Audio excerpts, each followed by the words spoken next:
Hello friends, we come to know that the time is not good for coming to school. So with the help of the videos, we are able to learn our science. Our subject is science and our chapter is food safety. In the previous lecture, we are learnt about the qualitative wastage of food and the quantitative wastage of food. Then we also learn about what can you do to prevent the food wastage and the spoilage. Means which reasons are for the food wastage and spoilage. We are learnt about this. Then we also learn that the 16th October is the World Food Day. Then how the food storage and preservation, this is also we learnt. Then we also learn about the national institutions. In that, the Food and Drug Administration. Then we also learned the website of this institution. And today we are going to learn about the new topic, and the name of this topic is methods of food protection.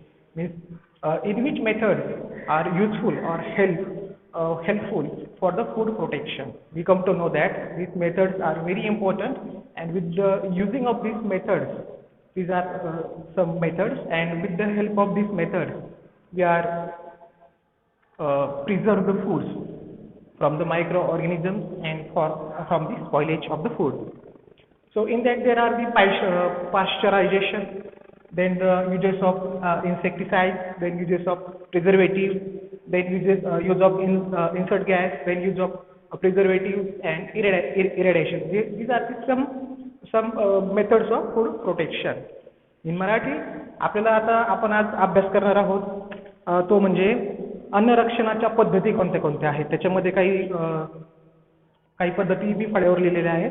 त्याच्यामध्ये freezing म्हणजे काय, freezing म्हणजे गोठणीकरण म्हणजे काय, ते काय ज्या आपलं जे काही फूड वगैरे असतं किंवा आपला जे काही अन्न असतं तर ह्या अन्नाला काय करायचं आहे, आपण गोठण्याचा प्रयत्न करायचा. गोठण्याचा प्रयत्न करायचा म्हणजे काय, तर त्याचं जे काही तापमान आहे, the temperature of this food is decreases, त्याला कमी करायचं आहे आपल्याला. त्यानंतर आपल्याला पाहिजे की स्मोकिंग म्हणजे काय, स्मोकिंगचा अर्थ होतो धुरीकरण म्हणजे काय, धुराचा वापर या ठिकाणी करायचा आहे. नंतर आहे यूज ऑफ इन्सेक्टिसाइड्स मीन्स कीटकनाशके. देन आहे यूज ऑफ इन्सेक्टिसाइड्स आपण आता पाहिलेलं आहे. नंतर आहे पाश्चरायझेशन, त्याला मराठीमध्ये पण पाश्चरायझेशन असंच म्हणतात. आणि ह्याच्यामध्ये जे काही असतं तर आपल्याला उकळण्याची प्रक्रिया करावी लागते. पाश्चरायझेशन प्रोसेस शक्यतो ही दुधासोबत करतात. नंतर यूज ऑफ इन्सर्ट गॅस म्हणजे विविध प्रकारच्या वायूंचा या ठिकाणी वापर करायचा आहे. अशा ह्या काही मेथड्स आहेत. तर ह्या methods we are learn with in the details. So first is that the biological and chemical reactions in food materials are shut down at low temperature. त्याने काय सांगितलं की बऱ्याचदा काय होतं की जे काही आपले अन्नपदार्थ असतात त्या अन्नपदार्थांमध्ये केमिकल रिॲक्शन होत असतात किंवा बायोलॉजिकली सुद्धा काही रिॲक्शन्स होत असतात. म्हणजे जैविकरित्या पण काही रासायनिक प्रक्रिया होतात आणि रासायनिकरित्या सुद्धा काही प्रक्रिया या ठिकाणी होत असतात. As a result food remains in good condition for a longer duration. ह्याच्यासाठी काय असतं की आपल्याला जे काही आपले अन्नपदार्थ आहेत हे जास्त काळासाठी काय करावे लागतात, ते ठेवायचे असतात. That is why the refrigerators are used in the kitchens. We come to know that the refrigerator is in available in all the homes, नाही का. आताच्या काळामध्ये जे काही फ्रीज वगैरे आपण त्याला म्हणतो तर ते काय असतात, अवेलेबल असतात. तर ह्या फ्रीजचा वापर करून आपण ही प्रोसेस वापरू शकतो. नंतर स्मोकिंग म्हणजे काय, धुराचा वापर करणे. त्याच्यामध्ये food is preserved with the help of smoke. म्हणजे काय करतात, जे काही तुमचं फूड असतात हे काय करतात, प्रिझर्व करतात. म्हणजे काय, संरक्षण करतात त्याचं. कशाच्या माध्यमातून, तर स्मोकिंगच्या माध्यमातून, धुराच्या माध्यमातून. त्याच्यामध्ये aluminium phosphide is used in this method. मग याच्यामध्ये कोणता यूज करतात, तर ॲल्युमिनियम फॉस्फाईड हे त्याच्यामध्ये यूज करतात. नंतर यूज ऑफ इन्सेक्टिसाइड्स म्हणजे काय, तर कीटकनाशके. तर malathion is spread on the gunny bag containing the food grain. त्यांनी सांगितलं जे काही पोते वगैरे असतात किंवा आपल्या धान्याच्या कोणे असतात याच्यामध्ये काय फवारतात, मॅलेशन ते फवारतात. त्याच्यामुळे काय होतं, आपलं अन्न या ठिकाणी सुरक्षित राहू शकतं. नंतर इरॅडिएशन म्हणजे काय, किरणांचा वापर करतात. So in this method, food is exposed to ionizing radiation such as high energy electrons emitted by accelerators, X-rays, then gamma rays emitted by the radioactive isotopes. बऱ्याचदा ठिकाणी आपल्याला ह्या गोष्टी आपण ऐकलेल्या आहेत. एक्सरेचे नाही का, एक्सरे आपण आपल्या शरीरामध्ये जर काही हाड वगैरे फ्रॅक्चर असतील तर आपण एक्सरेज वगैरे यूज करतो.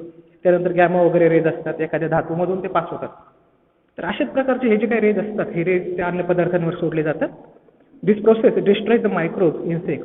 आणि ह्याच्यातून काय होतं, जे काही तुमचे मायक्रोब्स असतात म्हणजे काय सूक्ष्मजीव असतात ते काय होतात, नष्ट होतात. कशाने? त्या रेडिएशनने, त्या किरणांचा वापर केल्यामुळे काय होतात, ते नष्ट होतात. So the shelf life of food increases due to the increasing in ripening period. पहा, त्यांनी अजून एक महत्त्व सांगितलं की जे काही फळांचा पिकण्याचा टाईम असतो तो सुद्धा आपल्याला कमी करता येतो किंवा जास्त करता येतो. कोणत्या माध्यमातून? तर इरॅडिएशनच्या माध्यमातून. The shelf life of potatoes and onions increases due to the short down spouting.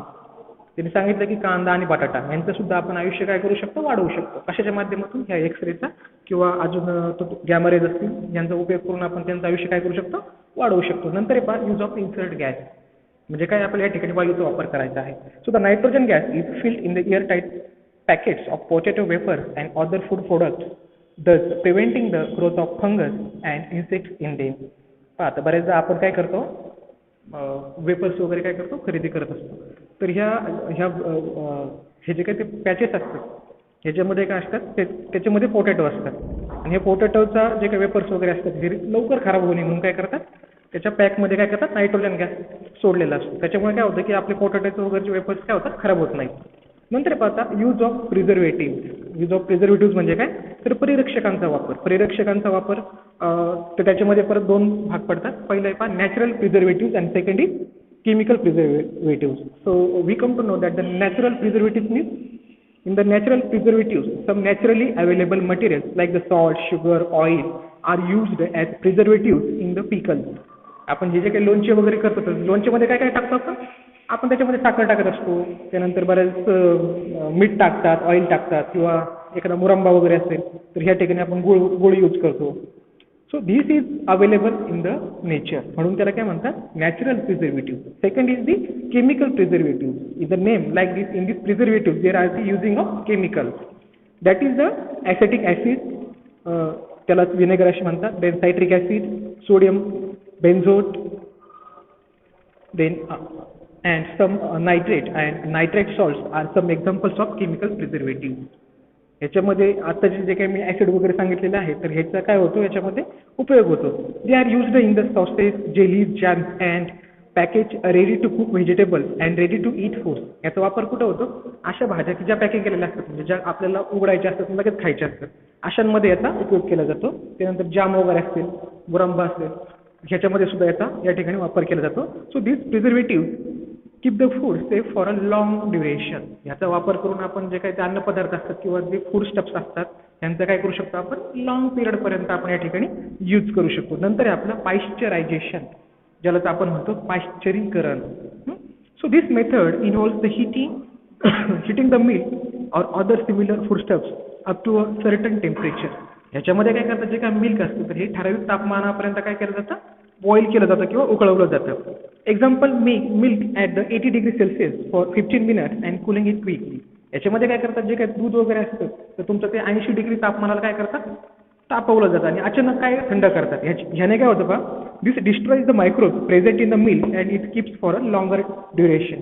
याच्यामुळे काय होतं, जे काय दुधामधले जे काय मायक्रोब्स असतात किंवा सूक्ष्मजीव असतात, हानिकारक सूक्ष्मजीव, ते काय होतात, नष्ट होतात आणि ते दूध कसं होतं, जास्त काळापर्यंत टिकू शकतं. तर then the main thing is that the great scientist. एका शास्त्रज्ञाचा आपण या ठिकाणी माहिती पाहणार आहोत.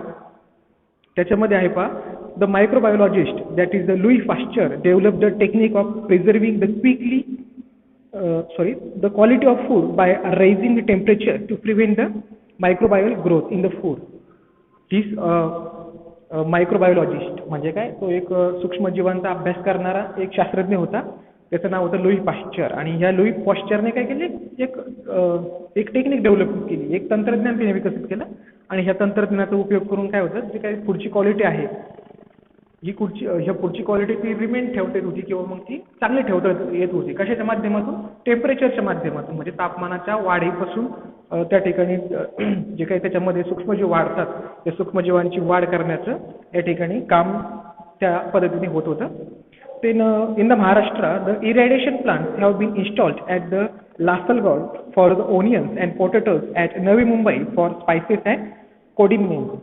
पातीने सांगितले की लासलगावला सगळ्यात जास्त कांद्याचं काय होत असतं उत्पादन होत असतं आणि बऱ्याचदा कांदा काय होतो हा नाशिवंत पदार्थ आहे. हा नाशिवंत पदार्थ चांगला राहण्यासाठी लासलगावला काय केलेलं आहे त्यांनी इरॅडिएशनचा प्लांट, हा जो काय प्लांट आहे इरॅडिएशनचा म्हणजे काय थोडक्यात किरणीकरणचा प्लांट त्यांनी त्या ठिकाणी इन्स्टॉल केलेला आहे. आणि पोटॅटोसाठी म्हणजे बटाट्यासाठी त्यांचा प्लांट नवी मुंबईला या ठिकाणी इस्टॅब्लिश त्यांनी केलेला आहे. So today we are learn about the methods of food protection.